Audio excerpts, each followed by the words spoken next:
You are lying here and the mind will not settle. It moves from one thought to another like water searching for a crack in stone.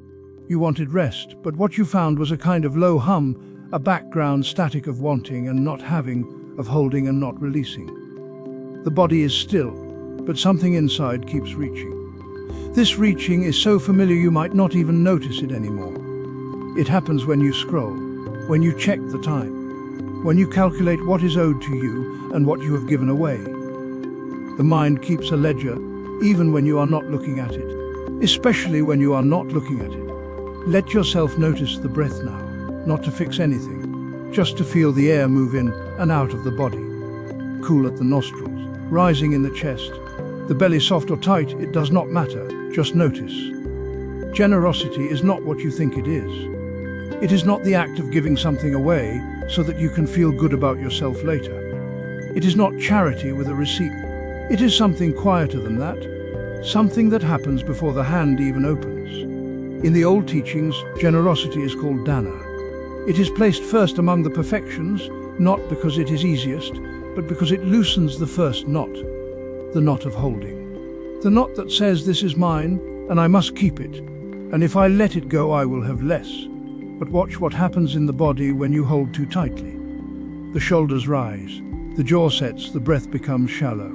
Holding is work, it is constant work, and the mind that holds is always counting, always afraid. Think of a fist, a closed hand. You can hold something in a fist, yes, you can keep it safe, but you cannot receive anything new. The hand that grips cannot also be open, and after a while the fingers start to ache. Generosity is the slow uncurling of that fist. It does not begin with money or time or grand gestures. It begins with the willingness to stop gripping, to stop insisting that everything must be kept, controlled, accounted for. It begins when you notice the tightness and do not immediately justify it. Right now, bring your attention to your hands. Let them rest wherever they are, on your chest, by your sides. Feel the temperature of the skin, the weight of them. Notice if they are clenched or soft. You do not have to change anything. Just feel what is already here. The mind that cannot rest is often a mind that is holding something it does not need to hold. A grudge, a story about fairness, a belief that if you give, you will be diminished. These are not bad thoughts. They are just thoughts, but they are heavy. The Buddha taught generosity first because it is the most direct way to see clinging. You do not need to go into a cave or sit for hours.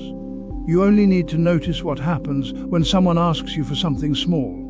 A moment of your time. A kind word, your attention when you would rather be elsewhere. What arises, watch it. Not to judge it, not to fix it, just to see it clearly. Often what arises is fear. The fear that there is not enough.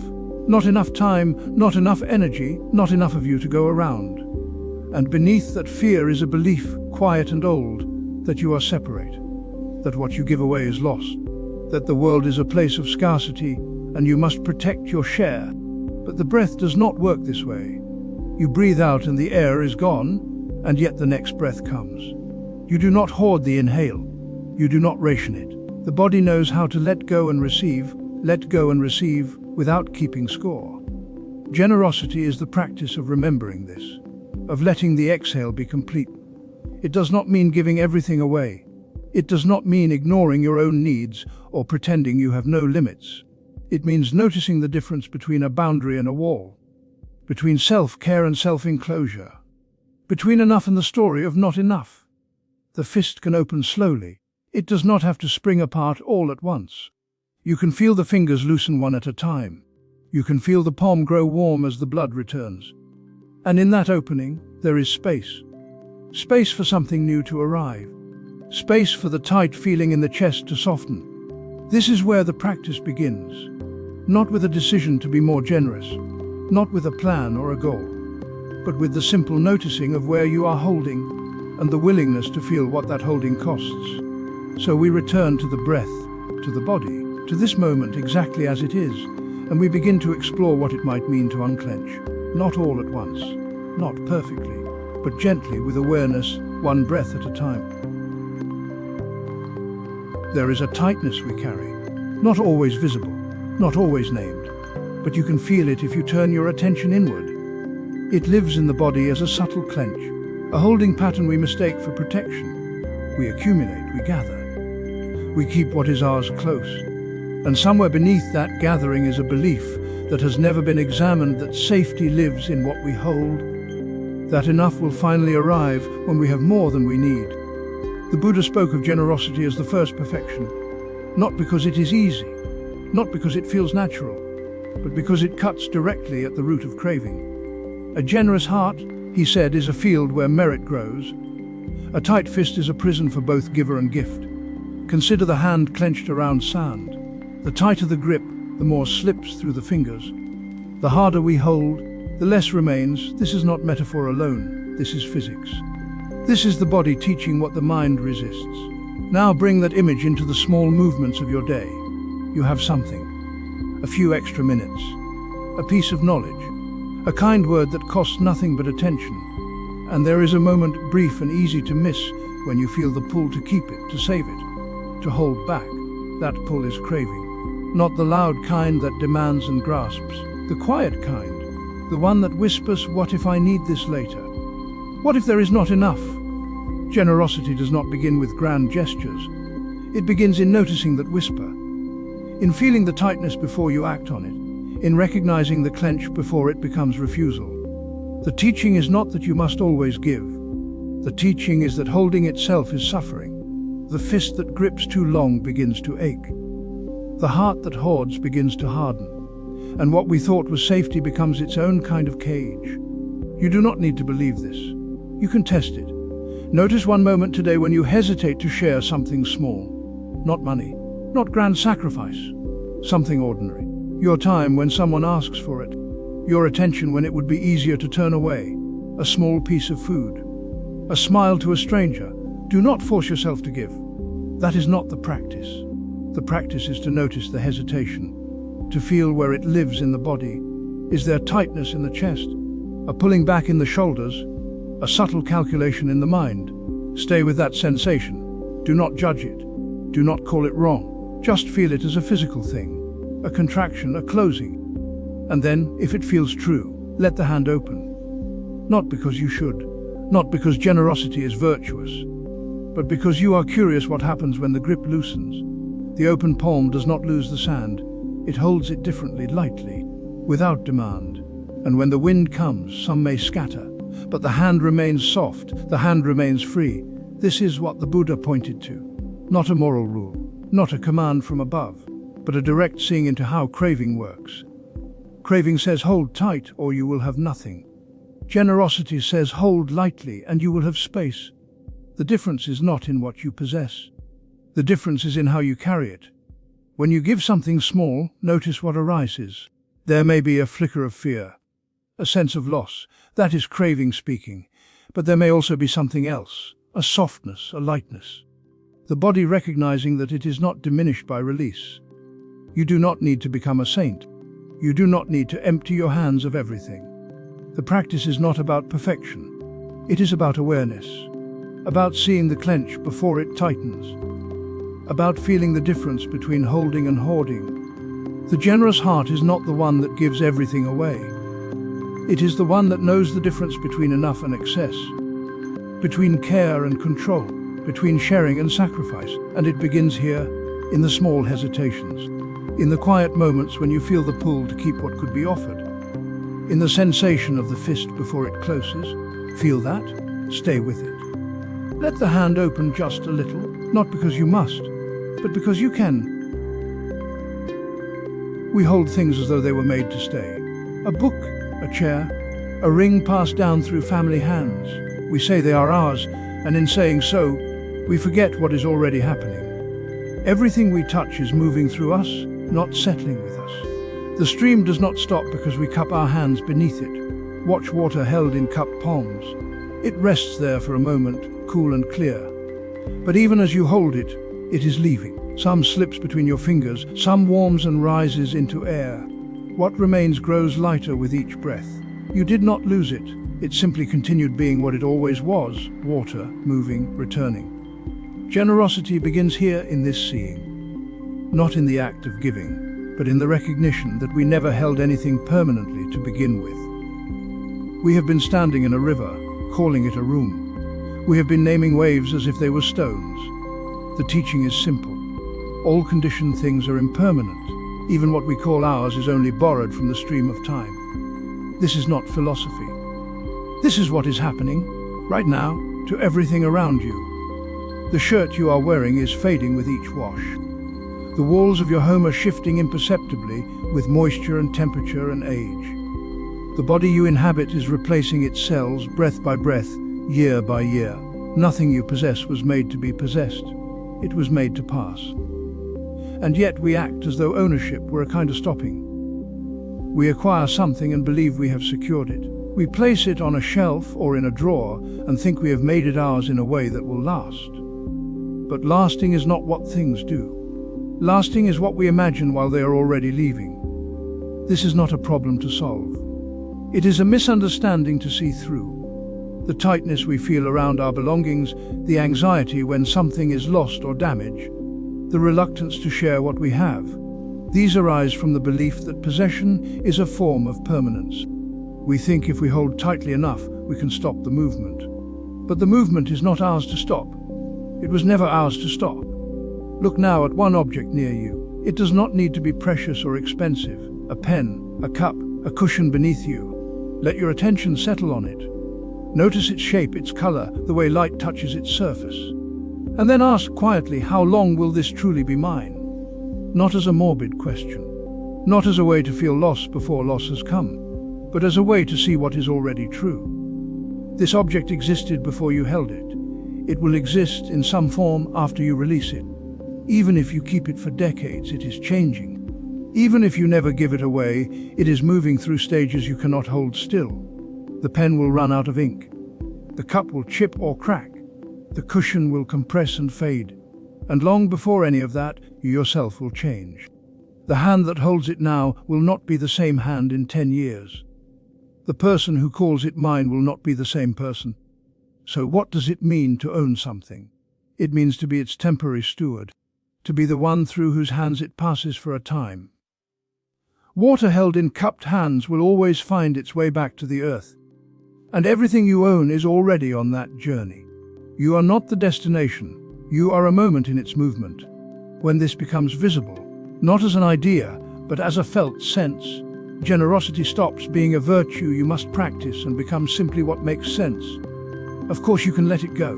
It was already going. Of course you can share it. It was never yours in the way you thought.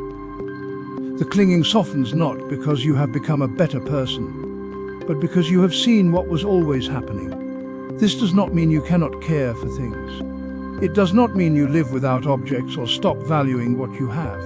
It means you hold them differently, lightly, with appreciation for the time they are here, and without the belief that holding tightly will make them stay.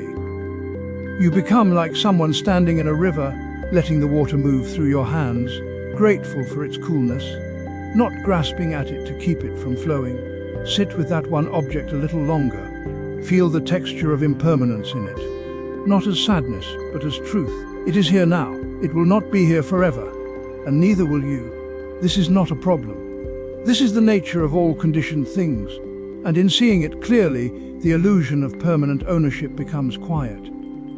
You are left with what was always real, the passing moment, and your open hands. There is a weight we carry that has nothing to do with the body. It lives in the objects we keep, the things we store, the possessions we arrange and rearrange in our homes. Each one asks something of us. Each one pulls a thread of attention, even when we are not looking at it directly. A tree heavy with too much fruit bends until branches break. The weight is not sudden.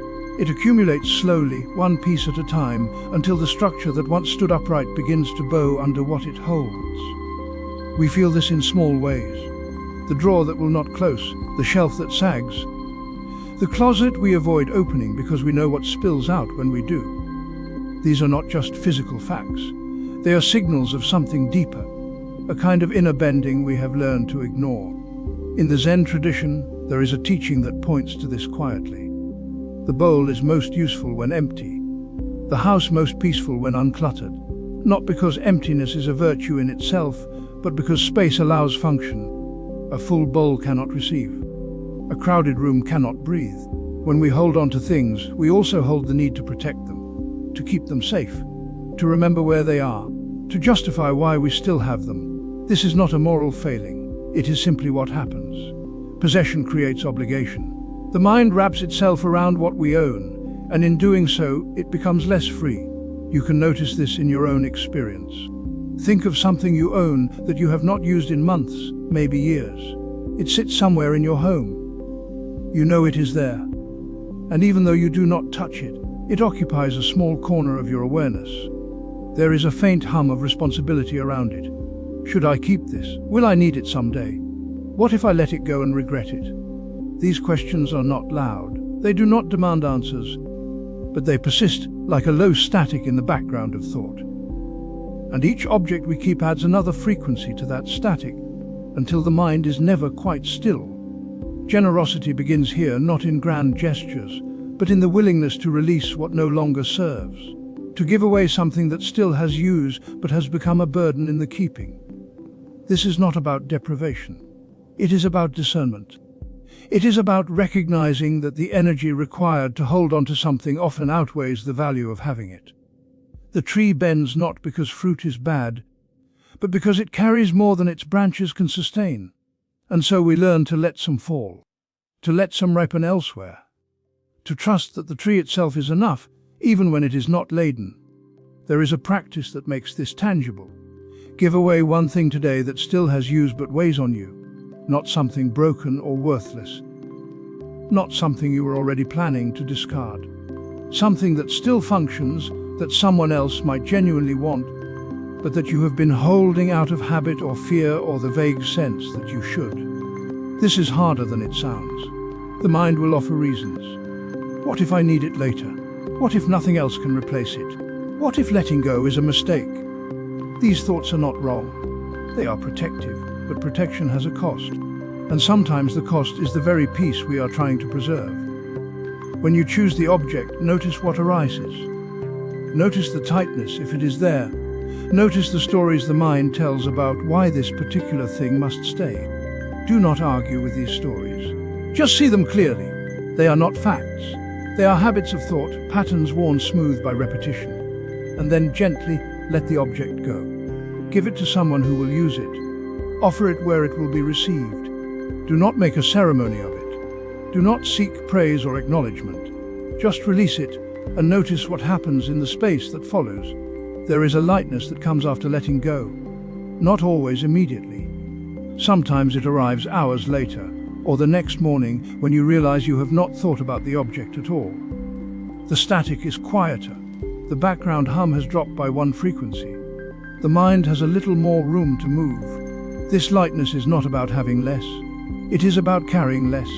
It is about recognizing that the things we own also own us in small and persistent ways, and that generosity is not only about giving to others, but also about freeing ourselves from the weight of endless holding. The bowl is most useful when empty. Not because emptiness is the goal, but because emptiness allows reception. And the house is most peaceful when uncluttered, not because we have renounced the world, but because we have made space for what actually matters to breathe. There is a tightness that comes just before we give, a small pulling back. The hand hesitates. The words catch. Something inside says, not yet, not this much, maybe later. It feels like caution. It feels like wisdom. But if you look closely, it is fear. The fear says there will not be enough. That what you have now is all there is. That the future is a long stretch of scarcity, and you must hoard what little you hold. The Buddha spoke simply about this. The one who hoards fears the future. The one who gives trusts the present moment. Not trust as blind optimism. Not trust as recklessness. But trust as a willingness to meet what is here without clutching. A bird that refuses to leave the nest will never know the sky. It will sit among twigs and feathers, watching the light move across the opening, convinced that safety is stillness. It does not see that the nest itself is temporary, that the branch sways, that the season will turn. It mistakes confinement for protection. Generosity is not about the size of the gift. It is not about whether you give money or time or attention. It is about whether you can release your grip. The grip comes from aversion to loss, aversion to vulnerability, aversion to the feeling of having less than you did a moment ago. We do not usually call it aversion. We call it being careful, being realistic, being responsible. But underneath the reasonable voice is a recoil, a turning away from the possibility of emptiness. And so we hold. We hold our resources. We hold our energy. We hold our kindness in reserve, waiting for the right moment, the right person, the right conditions. But the right moment is only ever now.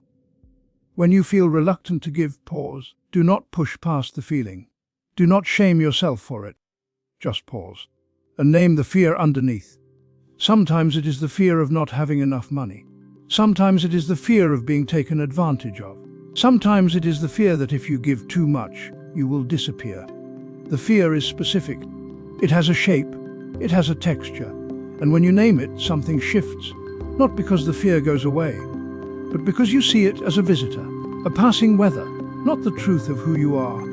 The bird that refuses to leave the nest believes the nest is the world. It does not know that the sky is also here, that the air will hold it, that its wings were made for this.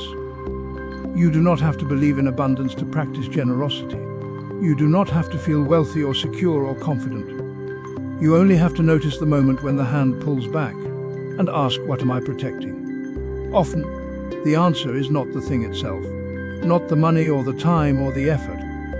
It is the feeling of control, the sense that if you hold tightly enough, the future will be manageable. But the future is not manageable. It arrives whether you hoard or give, and hoarding does not make it kinder. Generosity is a way of practicing with impermanence. Each time you give, you acknowledge that what you have is already leaving, that it was never solid, that holding on does not stop the flow. This is not loss. This is how things are. When you give from this understanding, the giving is lighter. There is no performance in it, no self-congratulation, no waiting for gratitude. You simply release what was already moving, and in that release, the tightness softens. Not because you have become a better person, not because you have transcended fear, but because you have stopped mistaking fear for fact. The practice is small. It does not require grand gestures. It requires attention. The next time you feel the pull to hold back, stop. Breathe. Let the sensation be there. Let the thought be there. And then name it quietly. I am afraid I will not have enough. I am afraid I will be diminished. I am afraid no one will take care of me. The naming is not analysis. It is recognition. You are seeing what is present without adding to it. And once the fear is seen clearly, you have a choice, not between good and bad, but between clinging and openness. The bird does not need to be pushed from the nest. It only needs to stop believing that the nest is all there is. One day, it shifts its weight, it feels the edge, and the sky is there as it always was. The one who gives trusts the present moment, not because the present is always pleasant, but because it is real, and reality does not require your grip. Rain falls without asking for gratitude from the soil. It does not linger in the air afterward, waiting to be thanked. It does not carve its name into the earth. It simply falls, soaks in and moves on. The grass grows greener, the roots drink, and the rain has already become something else. We give differently. We give, and then we wait. We glance back to see if anyone noticed. We measure the warmth of the response. We check whether the story of our kindness has traveled, whether it has shaped how others see us. And in that waiting, the gift begins to tighten. It becomes a transaction, a bid for belonging, a small stone we place on the scale of our own worth. This is not wrong.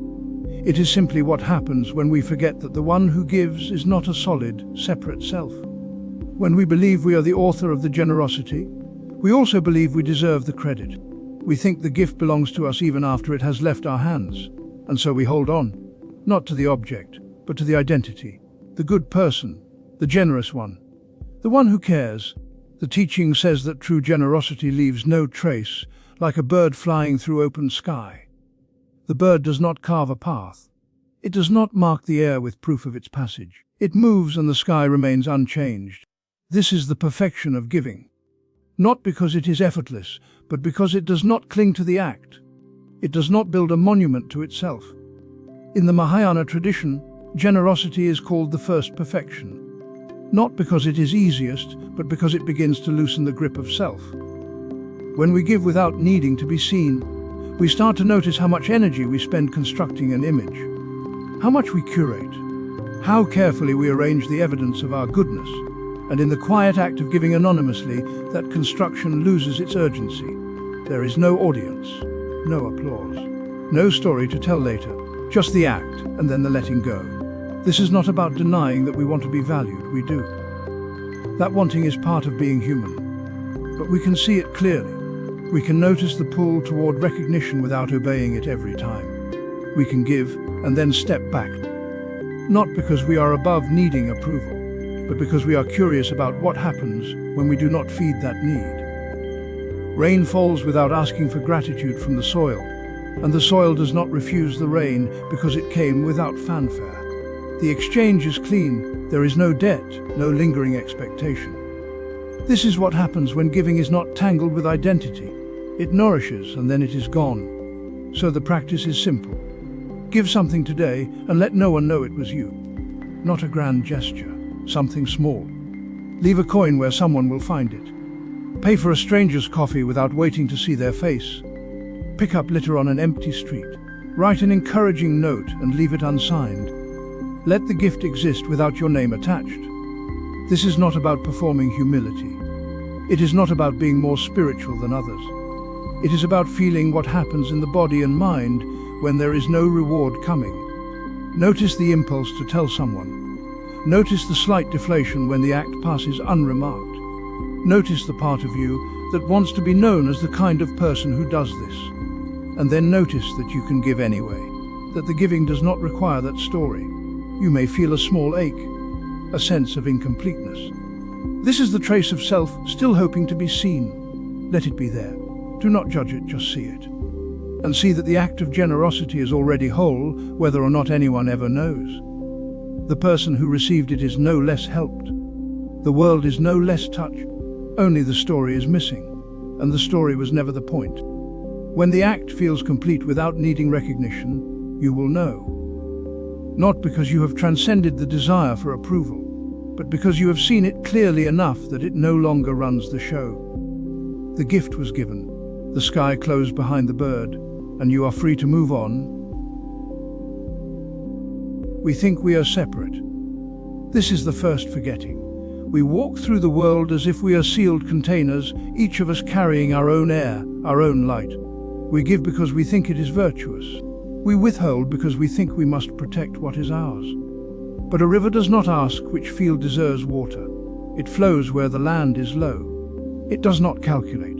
It does not measure worthiness. The water moves according to the shape of the earth. Generosity in the old teachings is called dana. It is placed first among the perfections not because it is easiest, but because it reveals something true about the nature of things.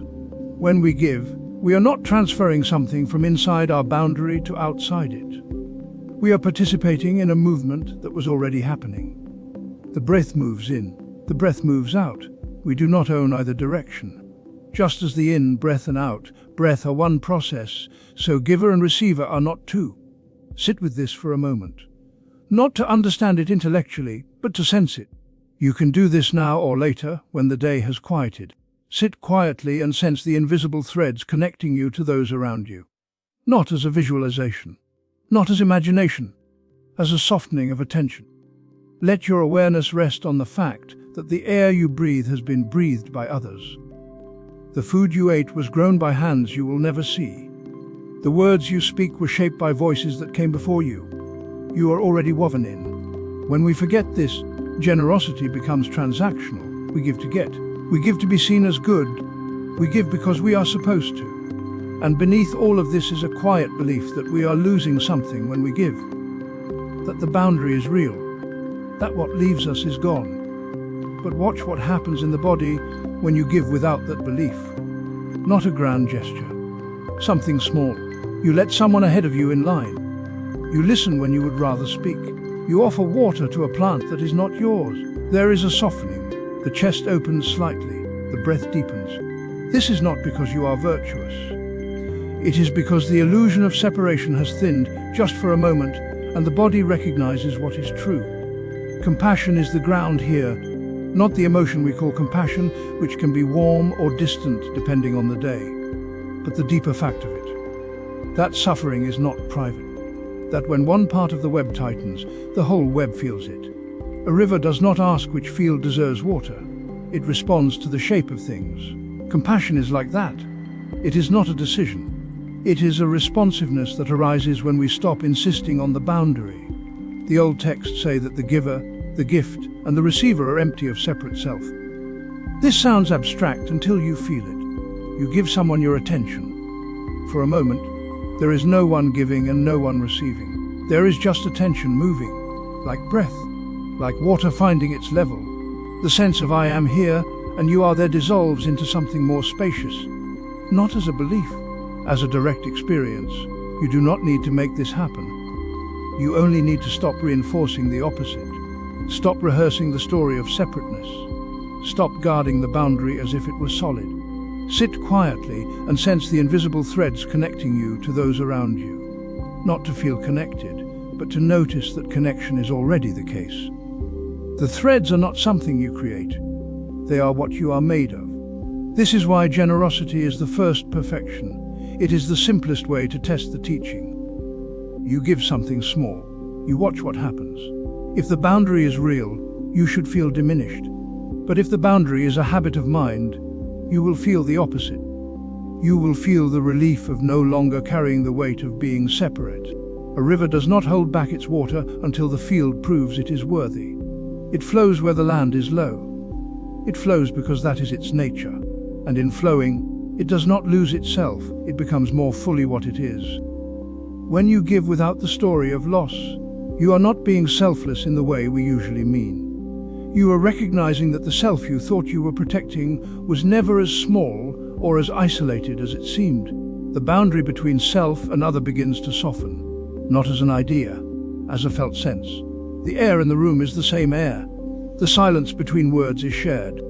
The suffering you ease in another is suffering you no longer carry in the field you are part of. This is not poetry.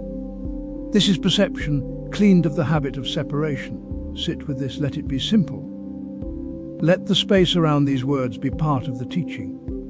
The boundary softens not through effort, but through the quiet withdrawal of effort, through the willingness to stop insisting that you are only here and they are only there. The river flows, the breath moves, the field receives, and none of it asks permission.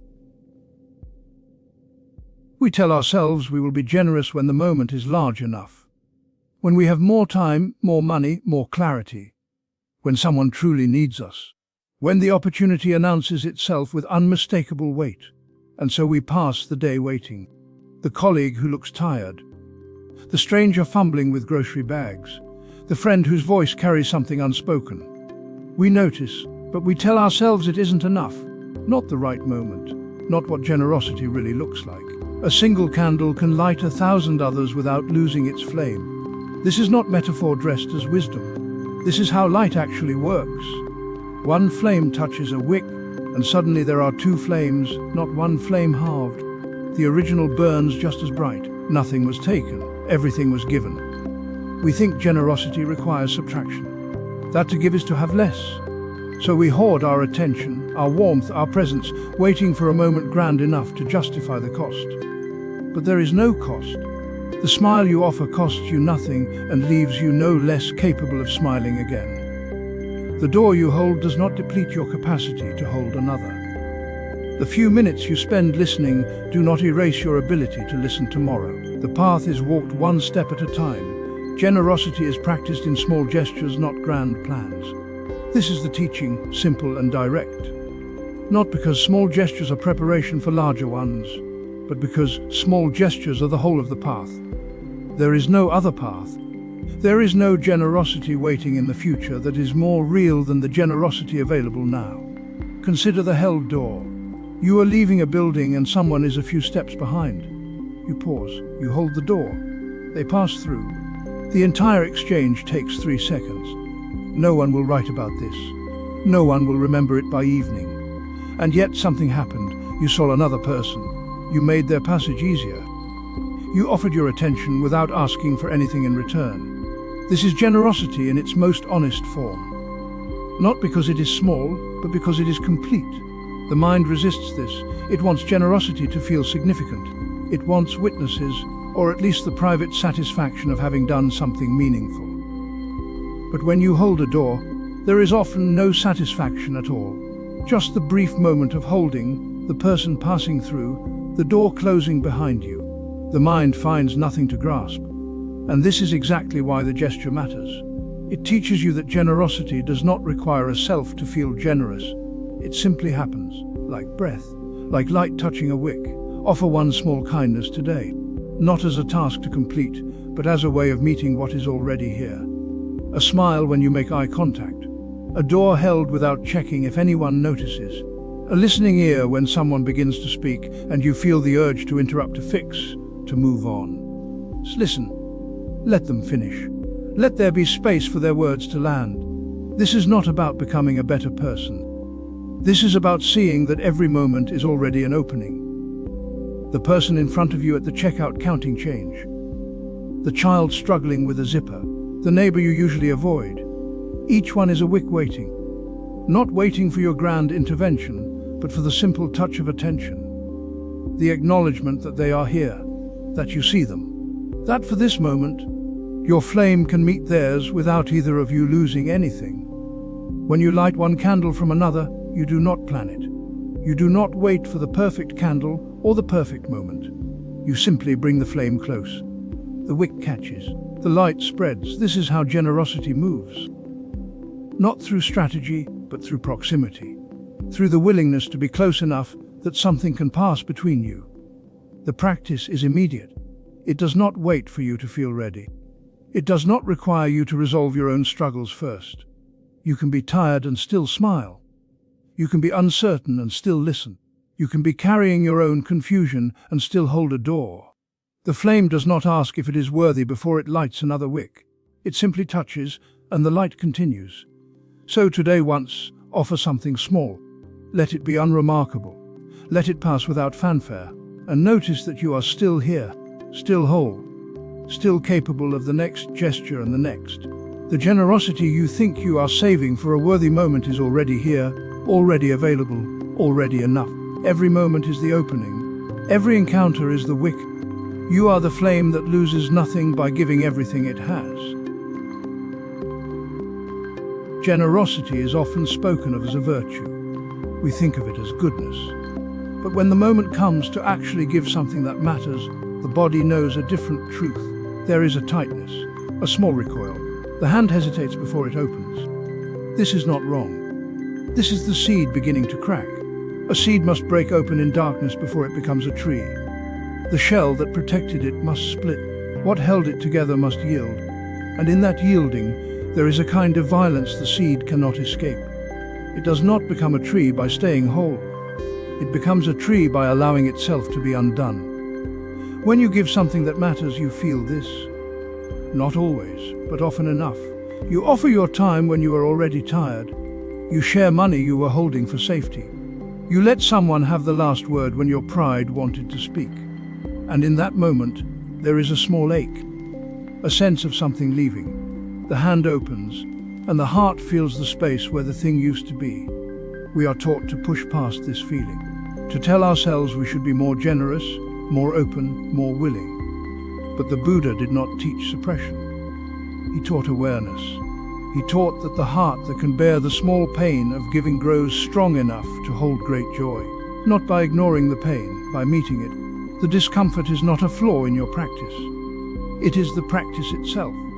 When you notice the tightness, you are noticing clinging. You are seeing in real time how the mind wraps itself around what it has. This is not greed in the moral sense. It is simply the way consciousness organizes itself around objects. Mine, not mine. Safe, unsafe. The categories feel absolute. They feel like truth, but they are only patterns, and patterns can be seen. The seed does not choose to break, but neither does it refuse. It meets the pressure of the earth, the pull of water, the insistence of its own nature. And in that meeting, the shell gives way. You can practice this with small things, not grand gestures. not the generosity that looks good in stories. Start with what makes you hesitate: the extra dollar, the minute of attention, the admission that you were wrong. Notice what happens in the body when you consider giving it.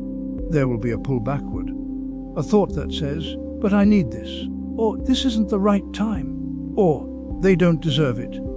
Do not argue with the thought. Do not shame yourself for having it. Just notice it. And then, if you choose to give anyway, notice what happens in the space between the decision and the act.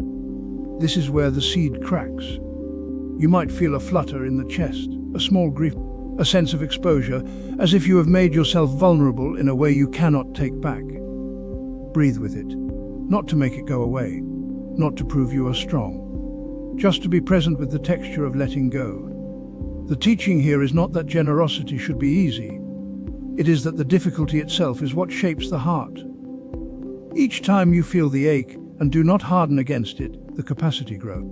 Not because you are becoming a better person in some abstract sense, because you are learning in the body that you can survive the opening. The seed that breaks becomes roots, becomes stem, becomes branches that hold leaves and fruit and birds. But first, it must let go of being a seed. It must release the shape it thought was permanent. When you give and feel the loss, you are not failing. You are in the process. The discomfort is not a sign that something is wrong. It is a sign that the shell is cracking, that the heart is learning to hold more than it thought it could. This is not about giving until you have nothing left. That is another kind of clinging, dressed in the language of virtue. The Buddha taught the middle way. Generosity that is sustainable. Generosity that does not collapse into resentment or exhaustion. But even in the middle way, there is the ache, the small death of the thing you release. What changes is not the presence of discomfort. What changes is your relationship to it. You stop needing it to go away. You stop interpreting it as evidence that you are doing something wrong.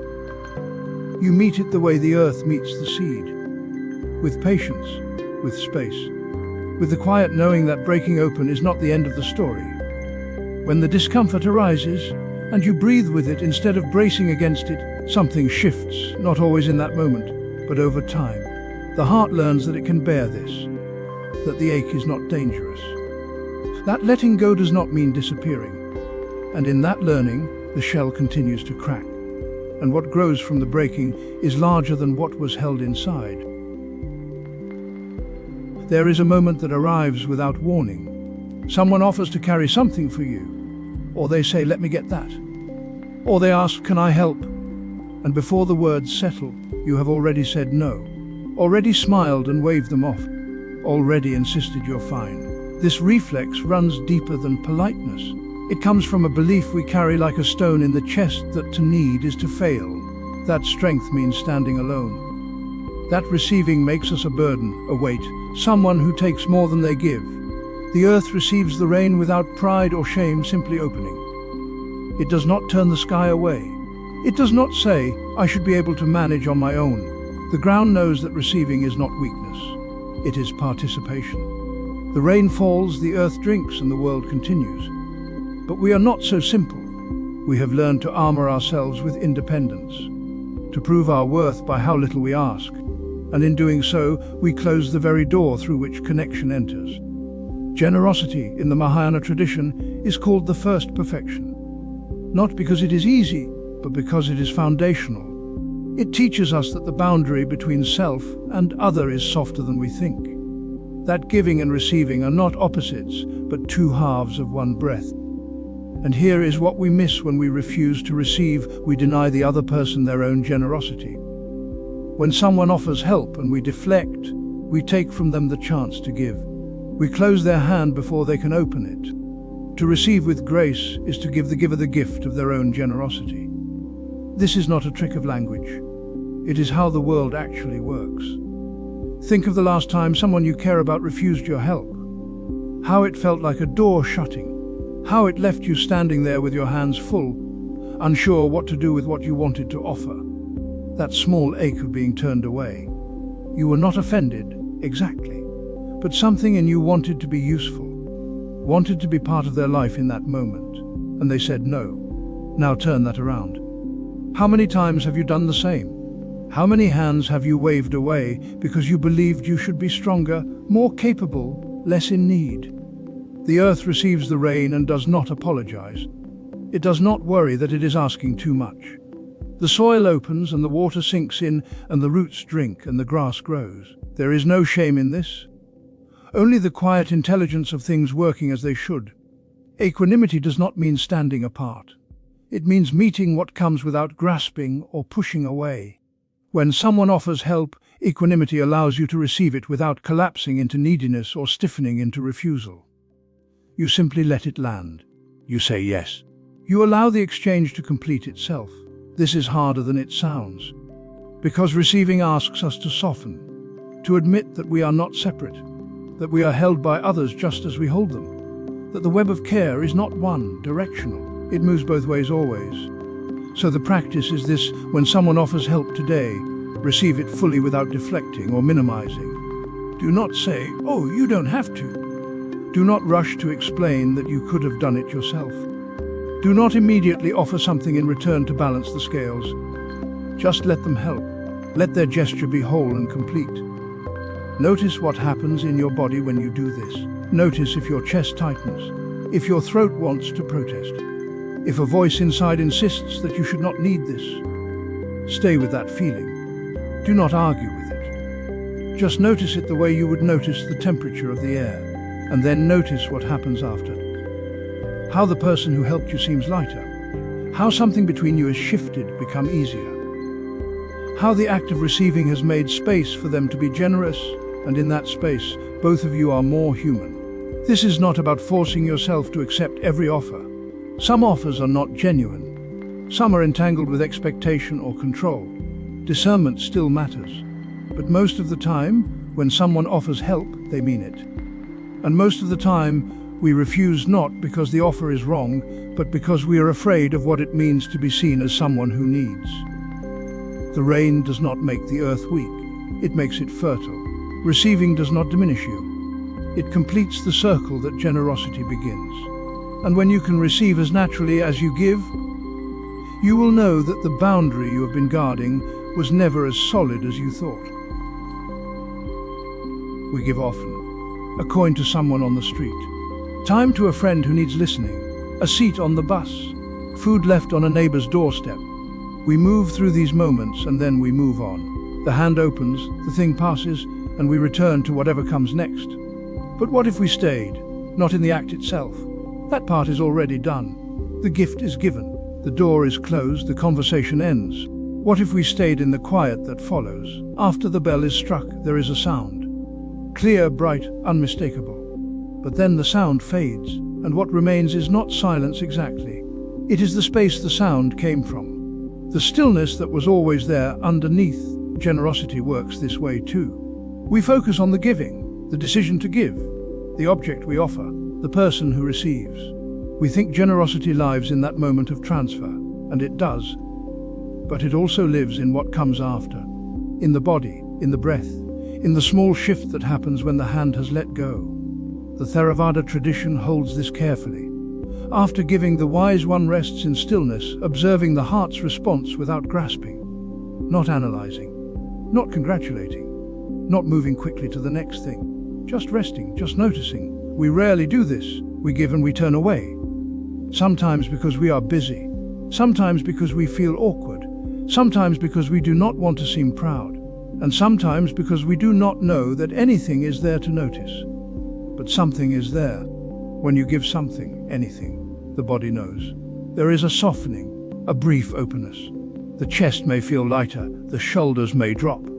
The breath may deepen just slightly. Or there may be something else, a flutter of doubt, a tightness. A small voice asking if you gave too much or not enough or for the right reasons. All of this is worth noticing. Not to judge it, not to fix it, just to see it. To let it be there the way the air is there after the bell stops ringing. After the bell is struck, you can chase the sound. You can try to hold it, to keep it going. Or you can let it fade and listen to what it leaves behind. That listening is not passive. It is kind, it is the practice. Generosity is called the first perfection for a reason. Not because it is easy, Not because it is the most important, but because it is the doorway. It is where we begin to loosen the fist, to soften the grip, to see what happens when we stop holding so tightly to what is ours. And the loosening does not end when the gift leaves your hand. It continues, in the breath, in the stillness, in the small space that opens when you pause and do not fill it with the next task or the next thought. This is where mindfulness meets generosity. Not in the decision to give. That can be quick, automatic, even unconscious, but in the aftermath, in the willingness to stay with what arises, to sit for just 1 minute after giving anything today and notice what remains. 1 minute. Not to meditate formally, not to close your eyes unless that feels natural, just to stop, to breathe, to feel the body, to notice if there is warmth or tension or ease or restlessness, to let the heart show you what it does when it has released something. You may feel lightness, you may feel doubt, you may feel nothing at all. Each of these is honest. Each of these is worth meeting without turning away. The bell rings, the sound moves outward, and then it dissolves, and in that dissolving, you hear the room, the air, the quiet hum of things as they are. You do not need to name it, you do not need to make it mean something. You just let it land. Generosity becomes a perfection not because we give perfectly, but because we let the giving teach us. We let it show us where we cling, where we fear, where we open, where we close. And we do this not by thinking about it later, but by feeling it now, in the body, in the breath. In the minute that follows, this is not extra, this is the practice. After the hand opens, after the gift is gone, sit, just for a moment, let the afterglow settle. Let the heart speak in its own language, which is not words but sensation, warmth, tightness, ease, flutter. Let it be what it is. And then, if you are still, if you do not rush to name it or fix it or make it into something, you may notice something underneath. A quiet gladness, not loud, not proud, just there, like the silence after the bell, not empty, full, resting in itself, needing nothing. You give someone a compliment and then notice yourself waiting. Not for anything specific, but waiting. Listening for the tone of their reply. Watching to see if they return the warmth. Checking, quietly, whether the gift landed the way you hoped. This is how most generosity begins. With an open hand and a hidden ledger. The sun gives light without keeping a ledger of who has been warmed. It does not dim over the ungrateful or shine brighter on those who say thank you. It simply gives, and the giving is already complete. But we are not the sun. We give and then we linger. We watch the space where our offering went, waiting for something to come back. Sometimes the return we expect is obvious. You help a friend move, and some part of you assumes they will help you when the time comes. You listen to someone's trouble and expect them to remember your kindness when you are the one who needs listening. These are the visible contracts, the ones we might admit to if pressed. But there are quieter ones. You give your time and expect to feel virtuous. You offer advice and expect to be seen as wise. You donate money and expect the warm glow of being a good person. These are not transactions with others. These are transactions with yourself. You are still keeping score. The Zen tradition offers a simple image. The stone thrown into the pond does not ask the ripples to return. It has already completed its work. The stone does not wait at the bottom, measuring the size of the ripples or counting how far they traveled. It sinks. The water moves. The work is done. What makes this difficult is that the expectation often hides from us. We believe we are giving freely, and only later, when the return does not come, do we feel the sting. The friend does not call back. The person you helped does not thank you. The cause you supported does not acknowledge your name. And suddenly there is a tightness in the chest, a small bitterness. This is when you discover the contract you did not know you had written. Generosity becomes generosity only when it is released. Not just the object given, but the hope attached to it. Not just the action, but the story you tell yourself about what the action means. The sun gives light without asking the flowers to grow in a particular direction, without needing them to turn their faces back in gratitude. It gives because giving is its nature. The warmth leaves and does not return, and this is not a problem. You might notice this in small moments. You hold the door for someone, and they walk through without acknowledging you. There is a flicker of irritation. You wanted something. Just a nod, just a glance, but you wanted. The gift was not complete when it left your hand. It was still tethered to you waiting. Or you give advice that is not taken. You offer help that is refused. You extend yourself and the extension is met with silence. The mind begins to build a case. You were generous and they were not. You tried and they did not appreciate. The gift has turned into evidence. Evidence of your goodness, evidence of their lack. This is the ledger at work. The practice is simple, though not easy. Give something today and immediately release all expectation of return. Not as a grand gesture, but as an experiment. Hold the door and let the person pass without needing their eyes to meet yours. Offer a kind word and do not check whether it changed their face. Give your attention and do not wait for them to give theirs back. Notice what happens in the moment after. This is where the work is. The moment when the hand opens and the mind wants to follow the gift, to see where it lands, to measure its effect. Let the stone sink. Let the ripples move without you. The sun does not follow its light to see which leaf it touched, which shadow it dispelled. It has already turned to the next moment of shining. You will forget. You will give and then catch yourself waiting. This is not failure. This is the noticing. The moment you see the expectation is the moment you can release it, not with force but with recognition. Ah, there it is. The hidden string, the quiet contract, and then, gently, you can let it go. The teaching is not that you should become a saint. It is not that you should give endlessly without boundary or discernment. It is only this: when you give, let the giving be complete. Let it finish the moment it leaves your hands. The stone does not ask the ripples to return, because the stone has already done what a stone does when it meets water. It has given its weight to the depths. The rest is just the pond being a pond. Generosity that waits is not yet generosity. It is negotiation. It is hope dressed as kindness. But generosity that releases, that lets go in the same breath as the giving, this is something else. This is the first perfection, not because it is easy, but because it asks you to complete the action without completing the story. To give and then turn away, to let the work be done.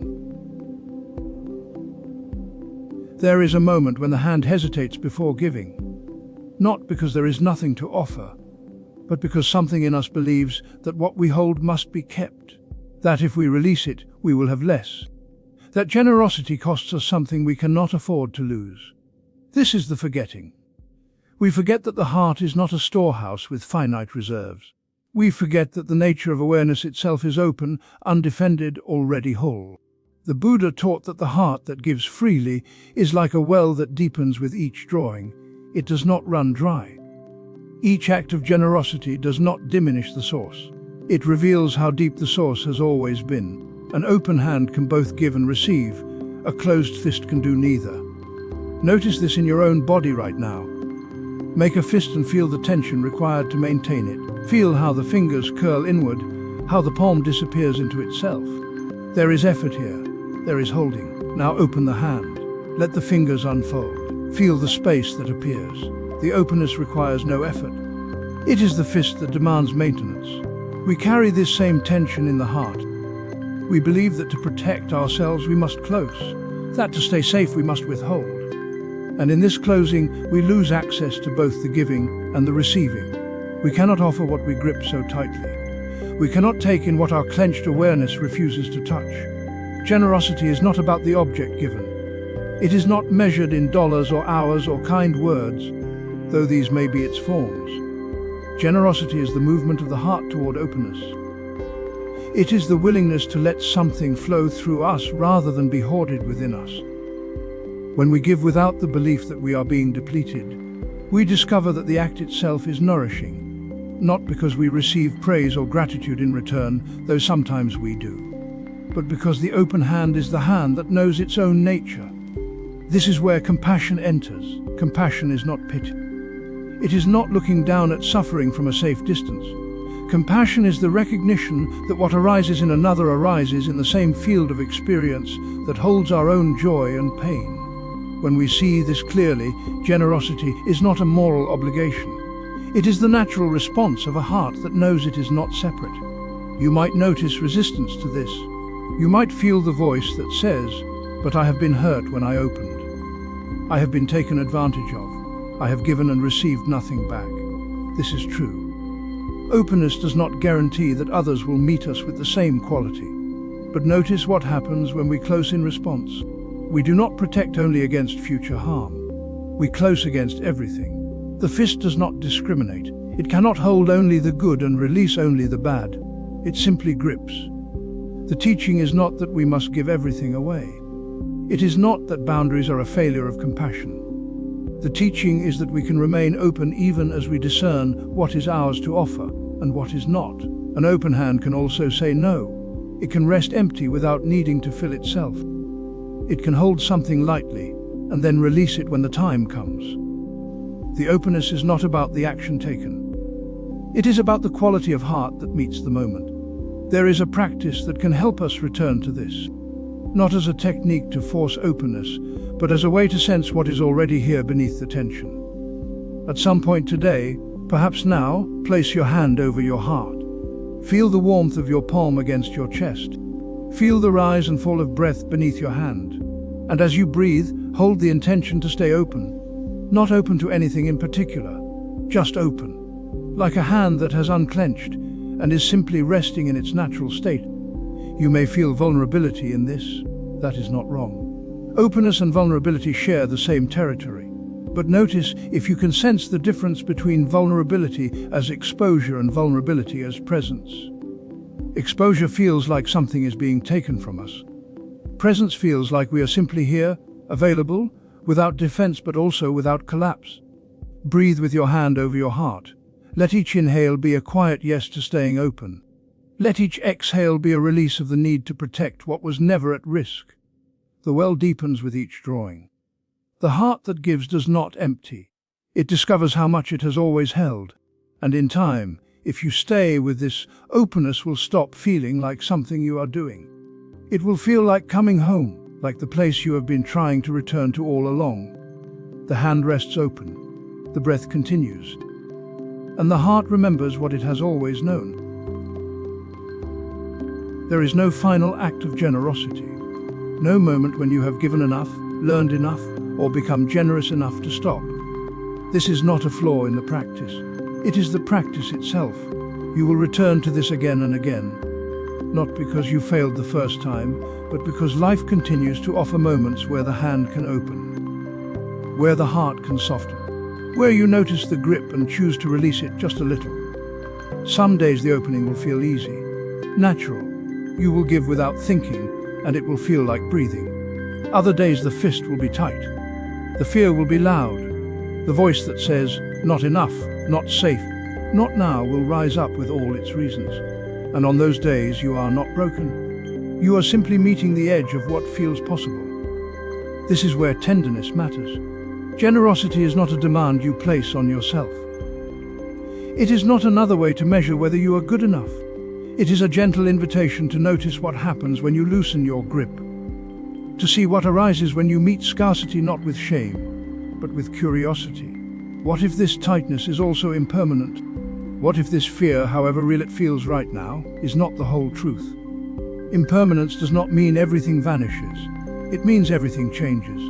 The tight fist softens. The closed heart remembers how to open. The moment of fear gives way to a moment of ease, and then perhaps back again. This is not failure. This is the rhythm of being alive. You do not need to become someone else to practice generosity. You do not need to wait until you feel abundant, fearless, or spiritually advanced. You begin where you are, with what you have, with the small gesture that feels possible today. Maybe it is a kind word when silence would have been easier. Maybe it is letting someone merge into traffic. Maybe it is noticing the urge to hoard your attention and choosing, just once, to offer it freely. These are not small things. They are the texture of a life lived with awareness. A life that does not wait for perfect conditions to begin. And when you forget, when you close down, when you hold tight and refuse to give, you do not exile yourself from the practice. You simply notice. You see the contraction. You feel the weight of it. And when you are ready, you return. This returning is also generosity, offering yourself the patience to begin again, offering the world the possibility that you might soften even after hardening. This is how the practice continues, not through perfection, but through willingness. The Buddha spoke of generosity as the first perfection, not because it is the easiest, but because it is the foundation. It teaches the hand to open. It teaches the heart that clinging is optional. It reminds you over and over that you are not separate from the world around you, that your well-being and the well-being of others are woven together, inseparable. This is not philosophy. It is something you feel in the body when you give without expecting return. A quiet release. A sense of rightness that does not need to be explained. You will meet this teaching again, in different forms, in different moments. Each time, it will ask the same gentle question: can you open here? Can you offer what is yours to give, without demand, without performance, without needing the story of yourself as generous? And each time, the answer will be different. Sometimes yes, sometimes not yet, sometimes a tentative maybe. All of these are honest, all of these are enough. So let this settle. Let it rest in the body, in the breath, in the quiet that follows. There is no urgency here, no test to pass. Only the slow, steady practice of noticing when the hand clenches and remembering that it can also open. If you would like to continue, there are other reflections waiting, other threads of this practice to explore. But there is no rush. You can return when you are ready. Or you can sit with this a while longer, let it find its own shape in your life. The practice is always here, patient, spacious, waiting for you to return again and again with whatever you have to offer.